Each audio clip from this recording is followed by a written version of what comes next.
Welcome to the Roundtable Podcast, recorded live every day on the Roundtable Discord server, the most interesting server on Discord. Find us on all the major social media platforms. Hello and welcome to the Roundtable Member Interview Podcast Series. I'm Kasheka, and joining us tonight is our good friend and knowledgeable member. We're speaking with Tabs and Sam on epidemiology. Oh my goodness. Can you say that for me, please, Tabs and Sam? Yes, epidemiology. There you go. Perfect. And also that's cholera, smallpox, and also vaccination, right?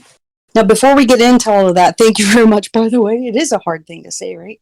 Before we get into all that, before we get started, please make sure you join, follow, and subscribe to us, the Roundtable, on BitChute, YouTube, our YouTube live channels. But most of all, join the Roundtable Discord server. This is where you can find all of our podcasts. There's well over 300 of them. It's under the hashtag RT podcast and hashtag podcast series channels. Now, with that being said, welcome to everybody, actually. Welcome to our audience, our live audience. And welcome, Tabs and Sam. Epidemiology. Oh my gosh, I said it. Fantastic. The history on that, the facts, the difference in vaccinations, including their origin and effectiveness. Let's talk about cholera and smallpox and the vaccinations. Obviously, you wanted to speak about those individually. Tell us about cholera, for example. Okay, so cholera is a bacterial infection that is still prevalent even today. Historically, it is more well known in the 1800s during the cholera epidemic. Usually from tainted water sources is the main form of the ingestion of the pathogen. And it actually kills very fast, at least back then. Today, we now know the history of it and how to treat it better. So, sorry?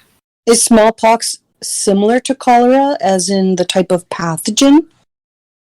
So, smallpox is different. Smallpox is actually a virus. So, we have found out it was actually even around the time of the Egyptians, based on more recent discoveries of the mummies with their scarification. So this has been an ongoing disease that we've dealt with. It is now considered by the World Health Organization and the CDC as eradicated. But currently today, it is, I think that's more of an assumption, jumping to conclusions in a positive aspect, because even today, in numerous labs around the world, we still contain vials of different pathogens, including smallpox. Oh, that's pretty scary. Yes. How about vaccinations? Give us a little bit about that. So there's different types of vaccinations. I'll just try to keep it short and simple for people that are just trying to get a grasp. There's such a thing as live vaccines. So that is actually how we originally found out about vaccination. And then there's vaccines that we actually killed the virus or the pathogen, and we or use proteins, for example, to trigger the immune system to build immunity against these pathogens.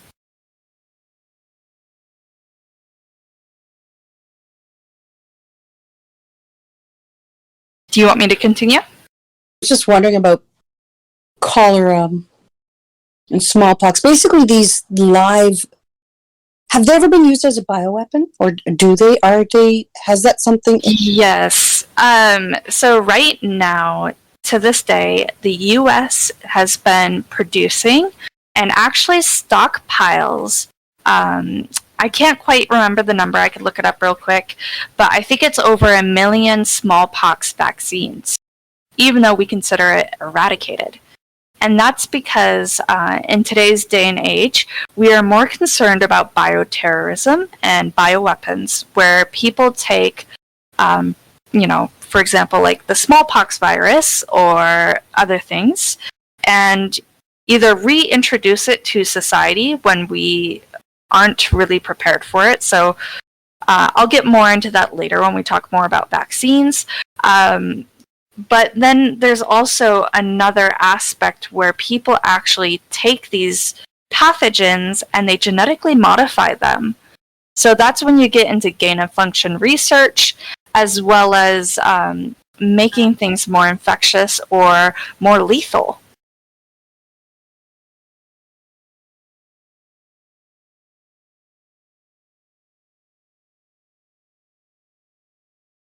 So how long would a vaccine last? Let's say smallpox is out there. Does a person need to have one shot to eradicate it, to ongoing, kind of like what you were seeing right now with COVID? Does the type of virus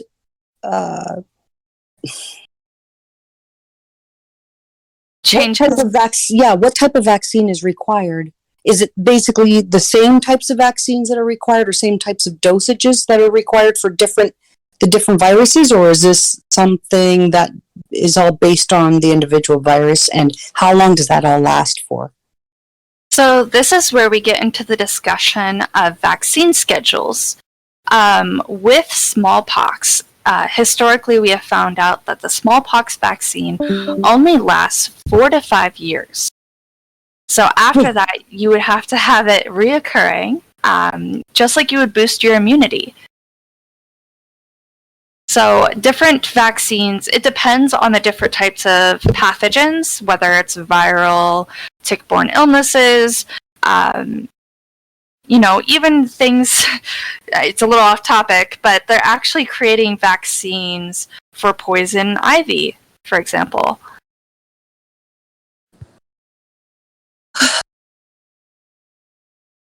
Where would they stop with vaccines, though? I mean, a person. Okay, I can understand them wanting to build up a person's immunity towards something, right? Correct. How does that affect the body, the human body? So everyone reacts differently to vaccines. So the point is, it's supposed to trigger your immune system and kind of create a domino effect, where your body starts to take action and recognize the pathogen and start building immunity against, antigens against the pathogen. Historically, we have found out, obviously, that vaccines don't make you 100% immune. And we are still trying to determine what makes that so. So some people historically have actually, I'm going to talk about a different virus, the HIV and AIDS. Genetically, there's people who are predisposed to be more immune against such viruses, just within their DNA. And with vaccines, all we can do is, kickstart the process of building immunity and let the immune system take control.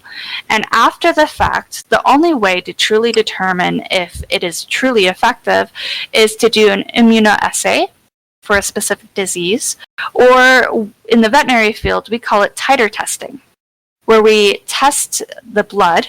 It's a blood test, usually a serum test, to determine your immune effectiveness against certain diseases. So with that, we can determine if you need a booster or if the vaccine was ineffective, that sort of thing. So how is a vaccine created? So right now, we actually have numerous phases for creating vaccines. And there's different types of vaccines. So I'm going to talk more, because I could go on and on about each type of vaccine, and I can provide a list for everyone if they're interested. But I'm going to talk more on the history of how we discovered on how to make vaccines. Well, any information that you're willing to post in there for us, would you be able to put into the podcast text channel for us to be able to access? Here we go. I have a World Health Organization link I'm about to post. Okay. It talks about the different phases. It also talks about the different ingredients within vaccines, which is a whole nother topic. How many types of vaccines are there? So, I'm trying to remember off the top of my head. I know for COVID, we have 4 different types of vaccines. Here is a list on all the different vaccine types. We basically have like 6 vaccines that we make nowadays. I'll have to wait to post it. I guess I'm posting too fast.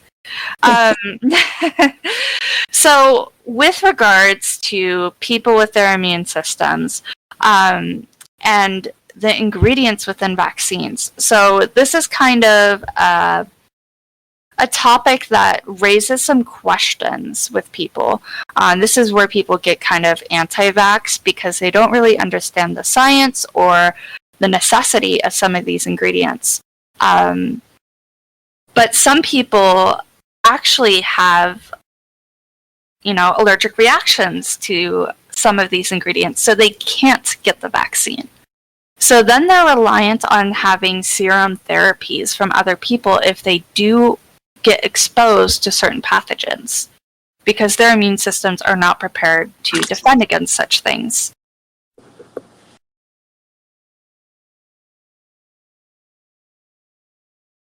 Is there one type of vaccine that's more effective than others?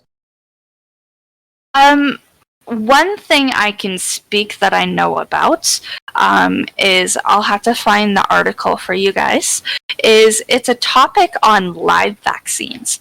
And we have been doing, even the World Health Organization has adopted this study to figure out which vaccines truly are the best.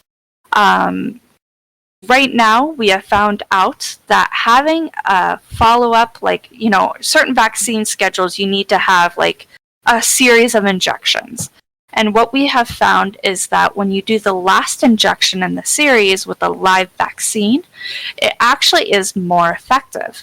And that's because it triggers your innate immune system. So your innate immune system, think of it like your general immune system. It will defend you against any type of pathogen. And with typical vaccines, it's just to target a specific pathogen. Versus live vaccines, we have found trigger your whole immune system and actually make you more immune to other diseases. So the live vaccine, what is a live vaccine?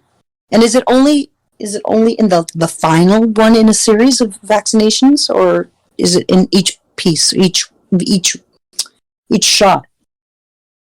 So right now they're still doing more studies on it. What was your first question? Sorry. Well, what was a live vaccine? Okay. So live vaccines contain a live portion of a pathogen. So instead of making it inactive, like we do with some vaccines, it still has some potency, essentially. So it actually does technically infect you, but your immune system, it's not in a large amount that makes you truly sick. Your immune system overrides it and kills it off. But historically, with how we figured this out, was this links back to smallpox. So back in the day, we created smallpox as the first vaccine. And we found out that we could infect people with smallpox from somebody else who was infected. But as we know, statistically, smallpox is not something you want to be infected with. Because the odds of dying are not optimal for you. So previously, there have been physicians and other people in the past who have found out that those who were infected with something called cowpox which is very similar to smallpox, actually had immunity against smallpox. So this led to a whole new revolution of, it was also less lethal. The likelihood of you dying from cowpox was significantly smaller. Obviously, it's not fun to, get infected with it, because at the time, the only way they knew how to infect somebody was to literally scrape it into their skin. And with this, Spain became the first vaccine expedition. So, what was that? What does that mean? Spain became the first vaccine expedition. What does that mean? Where they first used it? Yes. So, they were the first successful people to actually bring, essentially the vaccine to the New World. Was it just that other countries weren't trying it, or they just had a system in place that worked properly?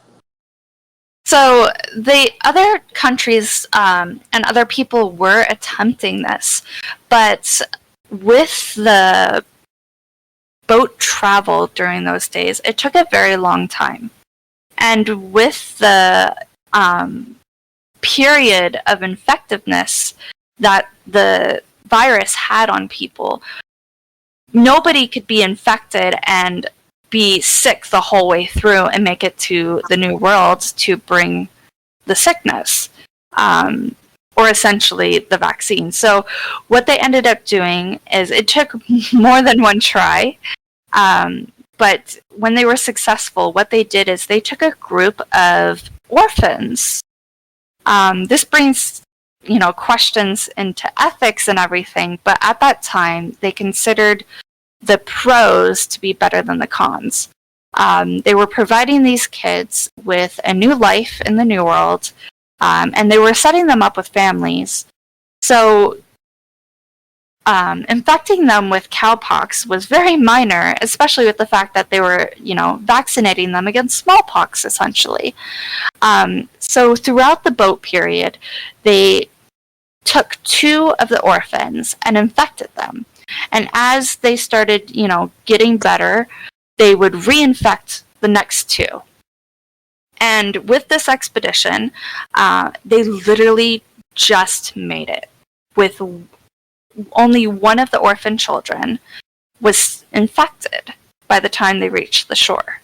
And so immediately they had to start the vaccination campaign. And take note, during those days, physicians and medical discovery was very questioned, let alone to have a new boat come to your shore and have somebody who's infected with an obvious virus or disease and to say, here, let me scrape it into your skin. I can only imagine what those people thought originally. Exactly. So, with the types of viruses, there's different types of viruses, right? There's airborne ones and ones that are not airborne ones, and I'm assuming that the airborne ones are very scary. Smallpox, was that airborne? Actually, yes, it was. So, even though smallpox affects your skin, and it creates pustules in your skin, first off, there was different types of smallpox. 4 different types to be exact. 2 major categories, broken down into 4 total. One of them was actually, it created hemorrhaging. And it wasn't usually discovered at first. But the more recent outbreak actually happened in a hospital in Germany in the 70s, I believe it was. And somebody had smallpox, and they didn't recognize what it was immediately. So by the time they started visibly seeing the pustules and the other symptoms, the the vector, the person who was infected, actually created a whole hospital that ended up having to be quarantined, because as it affected himself internally, it infects your cells, especially like within your throat and everything. So when he was coughing or exhaling, talking, anything, it was expelling some of those viral particles within the air, aerosolized. How long does that last in the air, in the environment? So it really depends on the environment. So it depends on the temperature, the humidity, those sorts of factors. And I think it also depends on the specific pathogen. So smallpox, was really contagious. And so by the time that they figured it out and quarantined him, and they really tried to figure out who was, within close range of him, it was already too late, because they actually had to lock down the whole hospital, and they found out there's people who didn't even go on his floor but became infected with the pathogen, and that was even after being vaccinated twice. Why didn't the vaccine work? So the first vaccine was created by the Germans, and once the World Health Organization stepped in, they really questioned their procedure for creating the vaccine and how effective it truly was. So they really promoted for all the people in quarantine to get vaccinated with the American version. So they were all double vaccinated. But still, even when you are vaccinated against something, it still takes time for your immune system to build immunity. So just like, nowadays with any vaccine, you can get vaccinated, and within the period before you're immune or build any immunity, not 100% immune, you can get sick. And like I said, it's not 100% immune. No vaccine has been 100% effective or lifelong. So essentially, you could still get sick even after being vaccinated, just like those people who are double vaccinated experienced. Is it possible to build a natural immunity to it? Yes. So natural immunity would require exposure. So within our environment, this is where you get into herd immunity and everything, is when everyone around you has been exposed to a pathogen and has built up a natural immunity, or they get a vaccine and build up the immunity that way. But in regards to that, like even with measles, for example, we actually had an outbreak in the United States. It was actually, it was in 2014 at Disneyland in California. And measles is something that we vaccinate all our children with.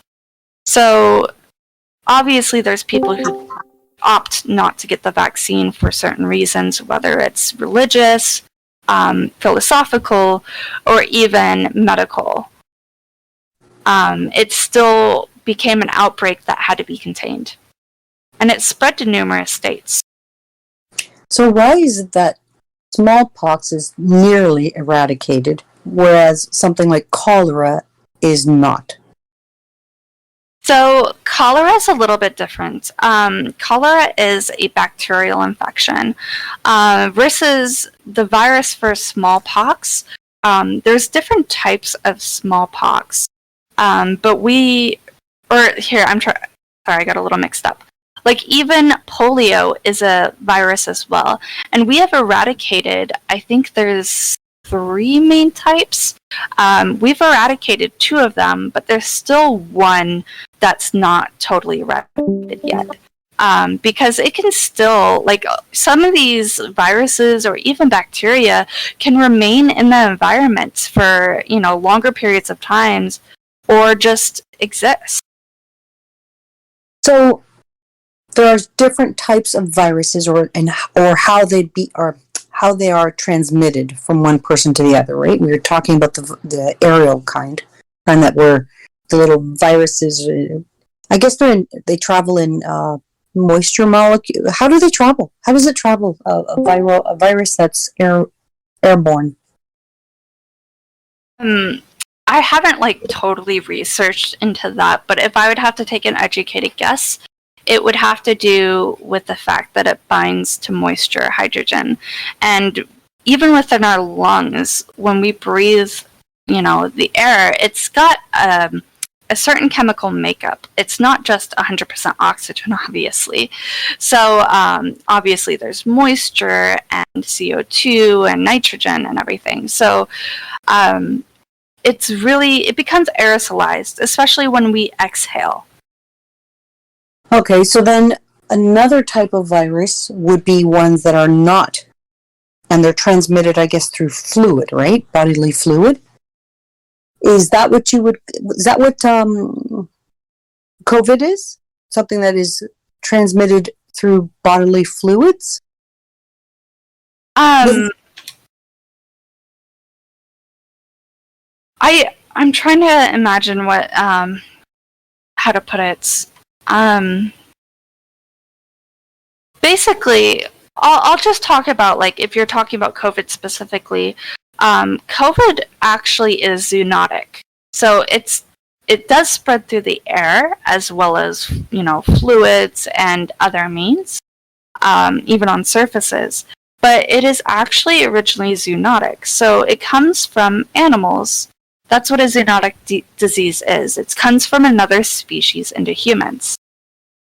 And even statistically now, so now you're talking more about transmission. So I think that's more of what you're trying to get at, is how are, bacteria or viruses transmitted. And there's different ways it could be transmitted. It could be in water, it can be, within air, it could be within soil or on surfaces. But when you talk about zoonotic diseases and transmission, the more a virus or bacteria is transmitted and infects more, the more likely it is to mutate. Ah.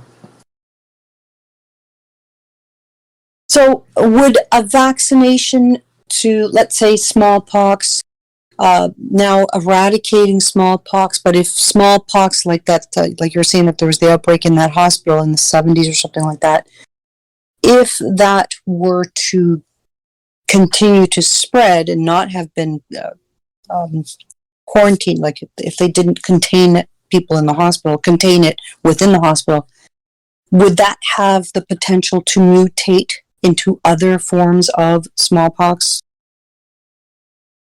Is that what you're saying?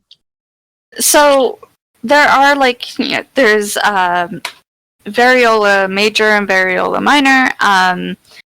That's the different smallpox viruses essentially at the moment. But when you talk about, you're reminding me of bioweapons and everything. And with the last anthrax scare, something to consider is we actually have laboratories that, one, study viruses and other pathogens that exist and don't exist anymore. So even the Spanish flu and things like that. There's a laboratory off the coast of New York, and it is Lab 257. I don't know if you've heard of it before. No. So that's another topic to discuss. But basically is now owned by the military for bioweapons research, as well as studying, transmission of pathogens. And then there's also, with the World Health Organization and the CDC, they actually have specific labs just for studying outbreaks. So if somebody becomes infected and dies, they would do the autopsy in a very sterile, as well as, really biosecure lab to determine the cause of death, what type of virus or pathogen, and such. And with the last anthrax scare, they actually were questioning if it was a bioweapon of smallpox. So they really had to, look under a microscope and analyze every aspect of, in this case, it was a powder, to determine, is it truly just anthrax? Is it something else? Is it a bioweapon even? And speaking of bioweapons, I've heard some people speak about the potential of having a DNA-specific kind of bioweapon created. What's the likelihood of something like that being worked on as well? If you know, or guess. Well, what I do know is something I mentioned before, which is gain-of-function research. So gain-of-function research, a lot of people are hearing that with the news nowadays relating to COVID.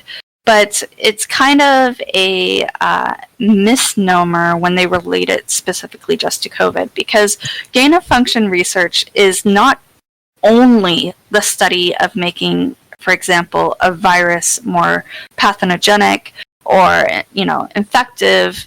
It can also be the study of genetically altering an organism, whether it's a mammal or even a bacteria or anything, to make it have some sort of aspect. So whether that's, let's say even crops, when you want to talk about genetically modified organisms and doing gain-of-function research with that into making crops more suitable for global warming, for example. There have been some companies that have been focused on that, right? And then they patent their seeds and the whole bit, and I don't even know if I want to get into it. Oh, yeah. We could talk about that another day, because that's another topic I'm really into. But so something I study as well is genomics. So it's the study of genetics and the genome. And what's really interesting, when you mentioned talking about bioweapons and attacking, specifically targeting DNA, something I wanted to mention is that a lot of our DNA we call it junk DNA, not because it's really junk, but because we don't know entirely what it does. But what we have found out is a lot of our DNA actually comes from different viruses and pathogens that we've been infected with in our past. Our DNA?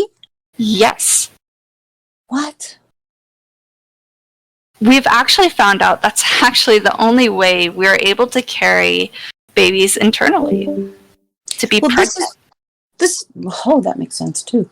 I was wondering about having a vaccination or creating a natural immunity against whatever a person's come across throughout their lives that they've survived after the fact of dealing with it or having it. Now their body's created that natural immunity to it or has been injected with a vaccination for it. Doesn't that last for the rest of their lives? Now you're telling me that your DNA actually incorporates that? Is that what you're saying? So, yes. And yes and no. So, when you are exposed to something, there's different... So, with your immune system, it's different. Everyone's has a different reaction. Immunology, immune-wise, that's easier to say. So, for example, you can get chicken pox and not really have to experience that again. But mainly, when you are exposed and you build immunity to something, it does taper off over time. So it depends on what type of pathogen, and basically your resistance over time will subside. Unless you are re-exposed or something else, like I said, triggers your innate immunity, So maybe it's not, maybe your immunity towards something specific tapers off, but your innate immunity gets built up so that in general, your immune system just reacts really well to any pathogen. So is that when the DNA now, I guess, mutates, or does it add something to an individual's DNA with incorporating that new information? And then they pass that down to their child or something? Is that what you're saying? So historically, what we found out is that with DNA, this kind of gets into a whole new topic, so feel free to shut me down if you need to for time. But when we are exposed to certain, pathogens, our body, as we fight it off and everything, does adopt some of the genetic data. So whether that's RNA from, the genetic sequence of the virus or bacteria, sometimes it does get coded into our own DNA. And it may not initially cause an effect, but through consistent mutations and historically through evolution over time, our body has been known to adopt traits that are beneficial to ourselves. So the viral DNA that we do have within our DNA has been historically found to have certain benefits. So essentially, when you get into genetics and how our body sequences and codes into RNA and back into DNA for, mitosis and everything, creating new cells, it does sometimes carry over that residual sequencing, even if it is inactive. So it can get passed down to our children.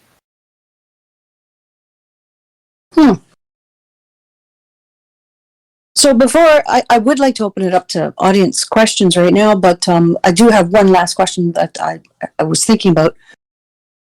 Serum therapy, what is that? And you're saying that that's if a person is allergic to the ingredients in vaccinations, that they can also resort to, I guess it's another alternative or an alternative serum therapy. What is that?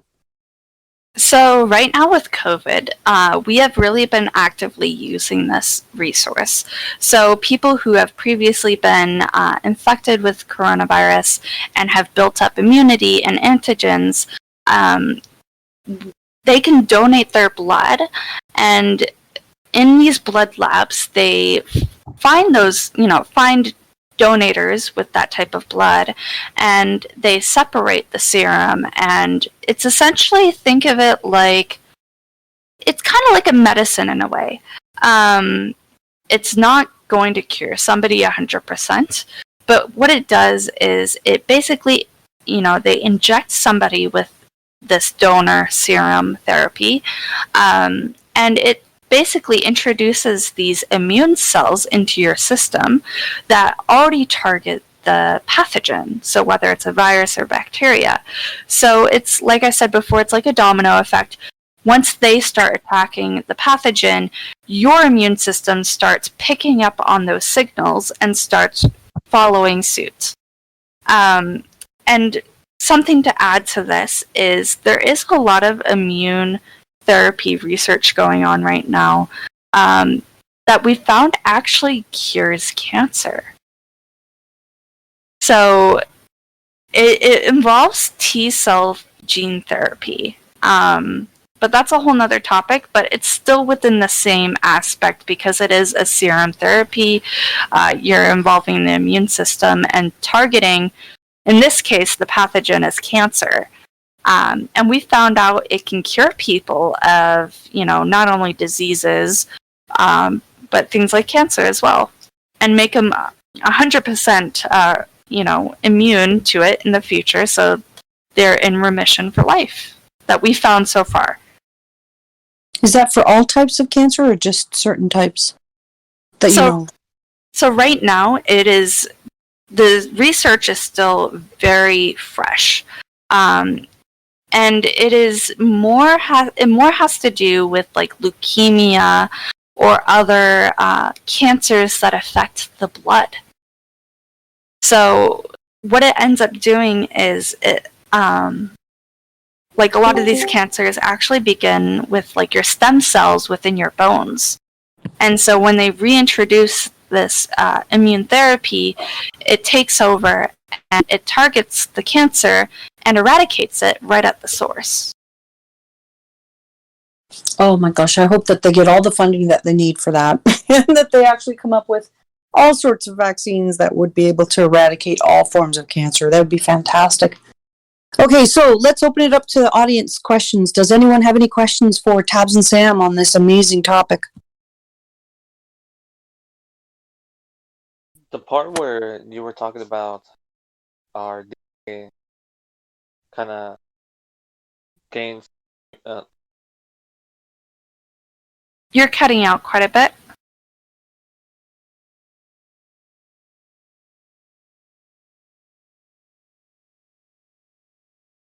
Is it better? Much better. Yes. Yes. Okay. The part where you're talking about our junk DNA has information from past diseases. Does that involve anything about genetic memory? Because I was talking to a person from another podcast that was mentioning how sometimes through generations, our offspring gain this thing called genetic memory, and they act out similar to our parents or ancestors. So yes, 8% of our DNA actually consists of remnants of ancient viruses, and another 40% is made up of strings of genetic code that is thought to have a viral origin as well. So yes, it kind of goes, I guess you could call it genetic memory. But essentially, it's when so how a virus works is it ends up overriding your own cell, and it injects its own genetic data into your cell.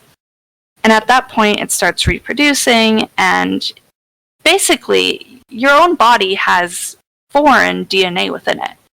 So it only makes sense that sometimes that residual DNA does get carried over into future generations because, when we are pregnant, we do share the same immune system function as well as DNA. Interesting. Very interesting, yeah. Does anyone else have any questions for Tabs and Sam? I'll find the article for you as well. Thank you very much. Sorry if you covered this already, but can you comment at all on the safety of the current COVID vaccine and the concerns that people may or may not have about it? Can you give any kind of insight on that? So I'm going to stay on the safe side with what I say. So I'm only going to talk about facts.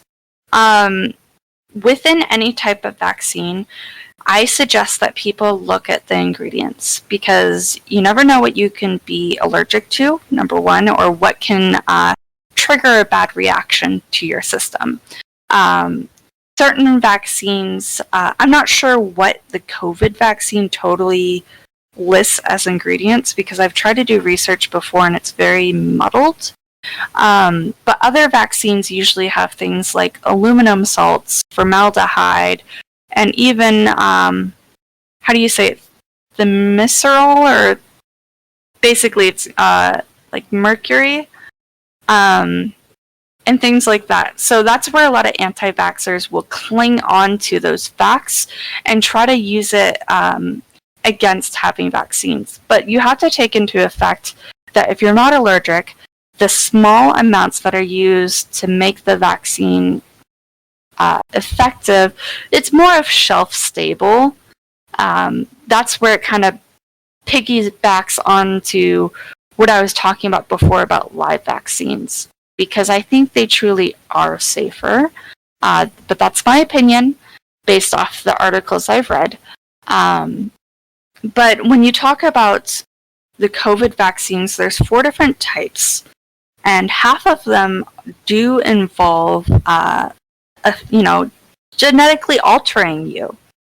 And all I can say is, as a fact, that, when you do have an mRNA vaccine and it is affecting your own healthy cells to carry that genetic data and to create proteins or parts of the virus that then your body attacks its own immune cells. I'm just going to talk about like the definition of when your body attacks its own immune cells. We consider that an autoimmune response. And one thing I could talk about as well, it's not like for or against, it's just a true question that we all should think about is with gene therapies. So essentially these mRNA vaccines are a temporary gene therapy. The reason why gene therapies are so expensive and so hard to produce is the fact that with DNA, we don't know 100% what everything does and what we're targeting. And it's really easy to affect one genetic sequence or like gene or even just part of a gene and to have side effects. So if it does, basically attack another part of your DNA that wasn't its intention, it essentially starts destroying your DNA. And it really begs the question of how do we know, based on the smaller amounts of studies. Like I said, I did link the different types of phases for vaccine studies. The ones for corona were rushed, but that doesn't mean that we don't have any data. We do have some data, it's just a very small amount. But that's where you should really look into statistics and how to determine true facts of the statistics, because you don't want to have a small sample pool, or you don't want to just have a small amount of data, because it really doesn't apply to the whole, especially when we're all majorly getting vaccinated with this. We don't know the long-term effects, essentially, and that's a fact. We don't even know how long it is effective for. We are essentially right now guessing on when we should be getting boosters, but this is where I really recommend that people pay out of their pockets if you have to. Your insurance should cover it, but to get a titer or immunoassay test, because that will truly tell you how immune you are to a disease or pathogen. What are those? What are those two things that you just mentioned? The titer test and what was the other one? Immunoassay. I'll type it out. What's an immunoassay? So basically what they do is it's a simple blood test, and they test your blood and your immune system against certain pathogens. So you could just be testing for one thing, like let's say COVID. But we really actively participate with this. I was a veterinary assistant as well, so I know about this. We very regularly did titer testing for people because essentially we vaccinate Chihuahuas with the same dose of vaccine that we do with a Great Dane. And we have recognized side effects, such as cancer at the vaccine site. So a lot of veterinarians are actually against over-vaccination. And that's where I think we should all regularly be promoting immunoassays and titer testing to determine people's immune system function. I think it's counterproductive to really try to push for getting everybody vaccinated or over-vaccinated without even knowing if it's effective. Because we all know about breakthrough infections. I have a question now that you mentioned boosters. How come past vaccinations, they almost never require boosters, but this one, for some reason, the boosters thing, they're kind of like came out of nowhere? So this is ties back into vaccine schedules.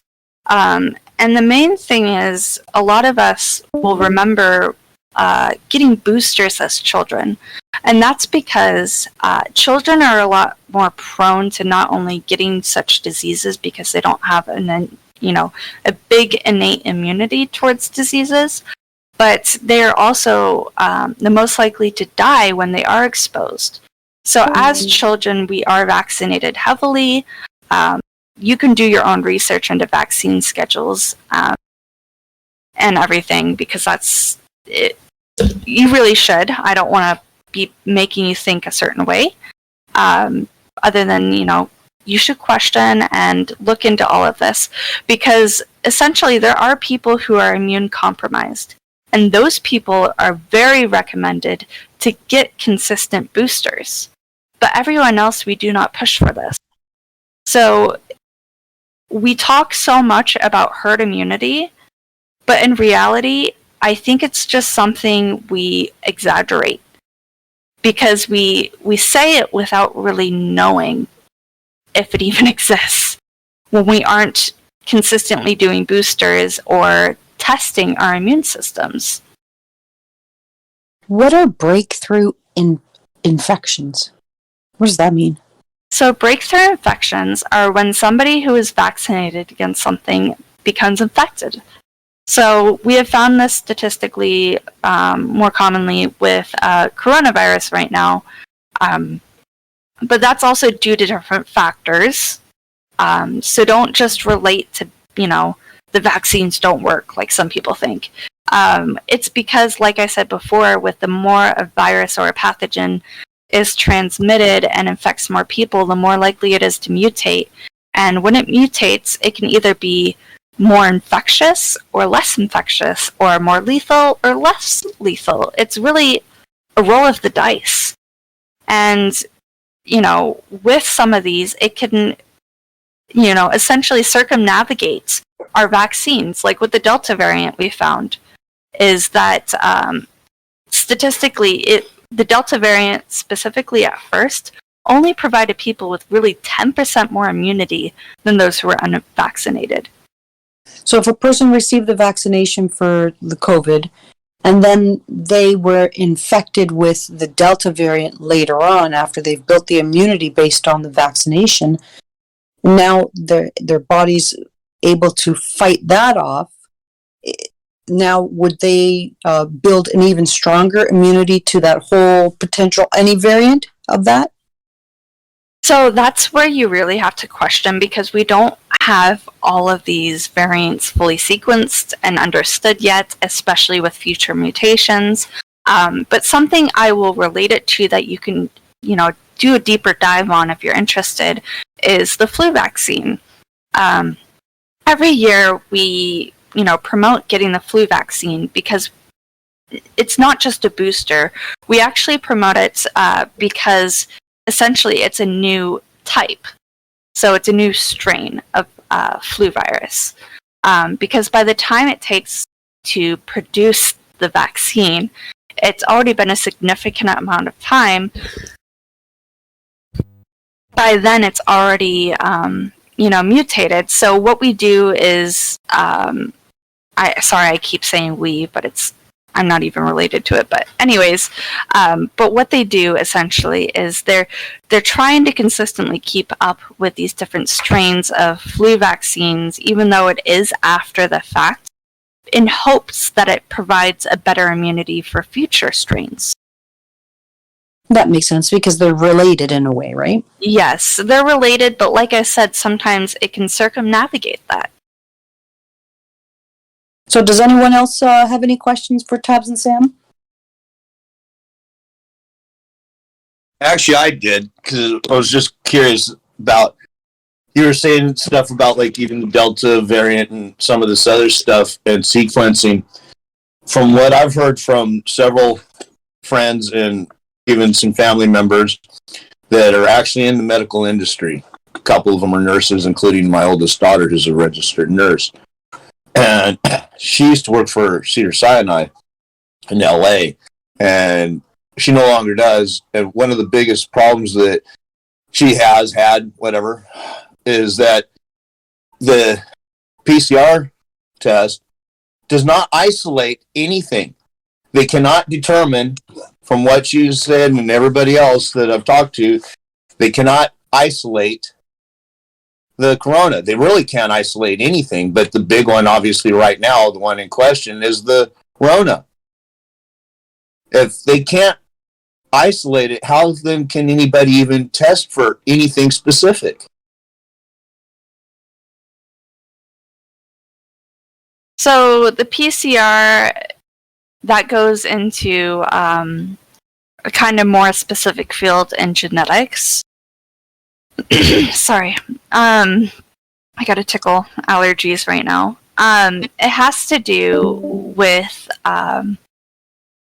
reverse transcription. So reverse transcription is basically when it's being recreated. Reverse transcription has to do with separating the DNA into DNA and RNA and copying the RNA and replicating it into its own whole new DNA sequence. It's kind of like a backwards algorithm in a way. So you're right. If we can't, if we genetically don't understand and we can't isolate the different types of variants, then we can't really determine, like, yes, somebody, quote unquote, is immune to COVID, but what strain of COVID? Because there's different types. There's strains that exist that aren't even a big deal because it doesn't kill and doesn't do anything, but it's still going around. That's not true. What's not true, brother? The state of America today is not true. Oh, Wait, well, are you thank you. gonna continue the topic? Just to let you know, we're in the process of doing an interview right now, so we can discuss that kind of thing maybe in the pub or whatever later on. But Tabs and Sam, do you have any final messages or any thoughts that you would like to leave us with? I'm all for self-education. If you are, like, I didn't really get to talk about the true history of everything and the origins of, like, even cholera, for example. But if you're really interested, I can provide you with extra resources. But I really wanted to talk about the different aspects of all of this to kind of dip your toes into the topic and maybe spark an interest for you to further research and educate yourself and question and learn more. It all sounds super interesting. And you also mentioned something like on genomics and stuff. And yeah, I think that would be another great interview that we could do at another time. Well, thank you very much, Tabs and Sam. That was great. Thank you for having me. The information that you'd given us, like you were saying, right, it is just maybe the tip of the iceberg on this huge topic, really, that affects everyone, really. No problem. You're welcome. Thank you, everyone, for attending, the live audience, and for participating. Thank you to Sanjin for recording this. Again, we are the Roundtable Discord server. You can find us, just do a search online for Roundtable Discord, and you can find, what do we have, over 300 amazing episodes, recorded interviews, podcasts on BitChute, and our 4 YouTube channels, YouTube Live. Thank you, everyone. That was fantastic. Let's all jump up to the pub. I guess I already mentioned that from earlier. We can continue to discuss this and so many other important topics as well. Have a good day, everyone. Thank you, Shaker. Thank you, Tabs. Thanks, everybody. See you in the pub. Great job. This has been the Roundtable Podcast, recorded live every day on the Roundtable Discord server, the most interesting server on Discord. Find us on all the major social media platforms.